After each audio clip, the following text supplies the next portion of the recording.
Hi friends, எல்லோருக்கும் வணக்கம். எல்லோரும் எப்படி இருக்கீங்க? நல்லா இருக்கீங்களா? இன்றைக்கி அந்த கதையோட அடுத்த பகுதி தான் பார்க்க போகிறோம். அதுக்கு முன்னாடி நீங்கள் செய்ய வேண்டிய விஷயம் என்ன அப்படின்னு கேட்டிங்கன்னா, மறக்காமல் நம்ம சேனலை சப்ஸ்கிரைப் பண்ணிக்கோங்க. கீழே இருக்க பெல் பட்டனையும் கிளிக் பண்ணுங்கள். அப்போ தான் நான் போடுற வீடியோஸ் எல்லாமே உங்களுக்கு உடனுக்குடனே நோட்டிஃபிகேஷன் வரும். ஸோ மறக்காமல் சேனலை சப்ஸ்கிரைப் பண்ணிவிட்டு வீடியோ பாருங்கள் ஃப்ரெண்ட்ஸ். வாங்க நம்ம கதைக்குள்ளே போகலாம்.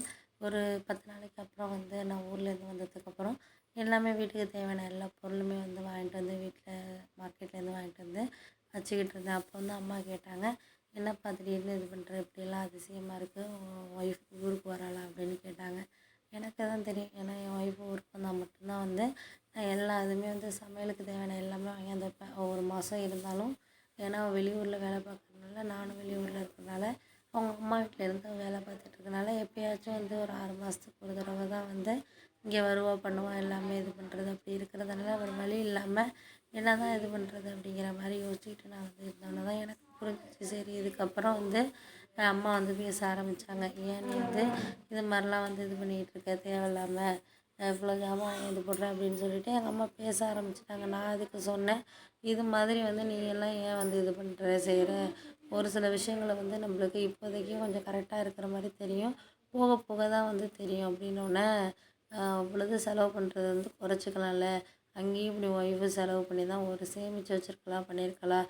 ஒரு ஒரு வேளை சாதம் வடிக்க போகிறதுக்கு இவ்வளோ காய்கறி எதுக்கு, ஓரளவு கம்மியாக வாங்கிட்டோன்னா அப்புறம் ஏதாச்சும் கிடச்சிச்சு பண்ணிச்சுன்னா நம்ம வாங்கிக்கலாம், பண்ணிக்கலாம். இப்போ ஏன்ப்பா அவ்வளோதான் இது பண்ணிக்கிட்டு இருக்க அப்படின்னோடனே, இல்லை இல்லை அதெல்லாம் ஒன்றும் இல்லைம்மா, அவளை பற்றி உனக்கு தெரியும், அவள் இருந்தது சமைக்கணுன்னா அந்த பொருள் இருக்கணும், இல்லைன்னா அவள் சமைக்க மாட்டாள், அதுக்கு என்கிட்ட பேசுவா, சண்டை போடுவா, தேவையில்லாது எதுக்குப்பா அப்படின்னோடனே, இல்லை அதெல்லாம் தேவையில்லாத, எனக்கு புரியுது, புரியாமலாம் கிடையாது.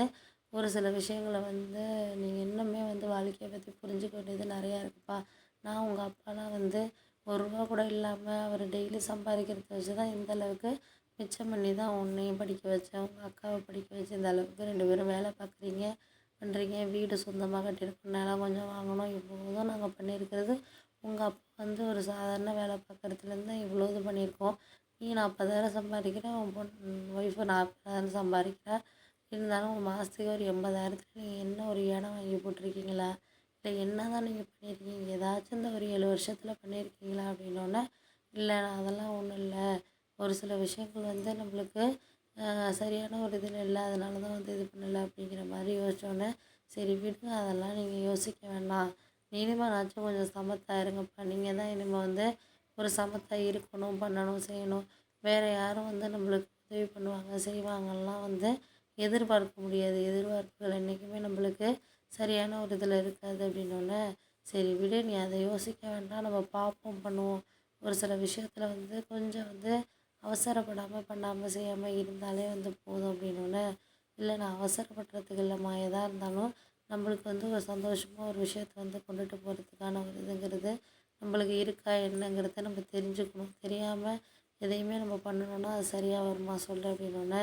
புரியுதுப்பா, நீங்கள் நான் என்ன சொல்கிறேன்னா, இனிமேலாச்சும் கொஞ்சம் சமத்தாக இருங்க, கொஞ்சம் ஏதாச்சும் காசை சம்பாதிச்சு சேமிக்கிற வழியை பாருங்கள், நீ ஒரு சம்பளத்தை சம்பளம் சேவ் பண்ணாலும் போதும், நீங்கள் என்னென்னமோ பண்ணலாம், செய்யலாம், அவங்க 10,000 20,000 சம்பளம் எடுத்து அதில் மிச்சம் பண்ணி என்னென்னமோ பண்ணிக்கிட்டு இருக்காங்க, நீங்கள் இவ்வளோது சம்பளம் வாங்குறீங்கன்னு தான் பேர், ஆனால் ஒன்று ஒரு உருப்படியாக பண்ண மாதிரியான ஒரு இதில் இல்லைப்பா அப்படின்னோடனே, சரிம்மா நீங்கள் சொல்கிறது எனக்கு புரியுது, இனிமேலாச்சும் நான் கரெக்டாக ஒரு இதில் இருக்கிறேம்மா, நீங்கள் ஒன்றும் கவலைப்படாதீங்க, பண்ணாதீங்கம்மா, இனிமேல் நான் கொஞ்சம் மிச்சம் பண்ணி ஏதாச்சும் பண்ண பார்க்குறேன் அப்படின்னோடனே, ஏதோ பண்ணால் சரிப்பா, நீங்கள் உங்கள்கிட்ட சொல்கிறது ஒரு விஷயத்த 2 பேருமே நம்ம சொந்தக்காரங்களுக்கு முன்னாடி திறமையாக இருந்தால் மட்டும்தான் நல்ல ஒரு இதில் கொண்டுட்டு போக முடியும், பண்ண முடியும், செய்ய முடியும், அப்படி இல்லாட்டினா ரொம்ப கஷ்டப்பட வேண்டிய சூழ்நிலைங்கிறது உங்களுக்கும் ஒய்ஃபுக்கும் தான் தெரியும், நீங்கள் தான் வாங்குறீங்க, கொடுக்குறீங்க, எல்லாமே பண்ணுறீங்க, இல்லைங்கள, ஆனால் கொஞ்சம் மிச்சம் பண்ணி பண்ணிங்கன்னா இன்னும் நல்லா இருக்கலாம்,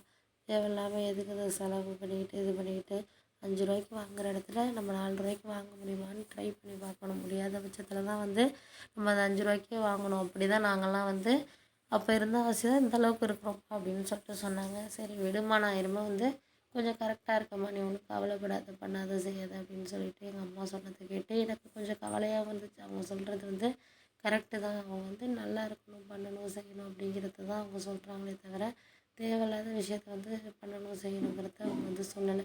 அதனால் முடிஞ்ச வரைக்கும் நம்மளால் என்ன செய்ய முடியுதோ நம்ம மிச்சம் பண்ண முடியுதோ அதை நம்ம வந்து அடுத்த ஒரு இதுக்கு நம்ம கொண்டுட்டு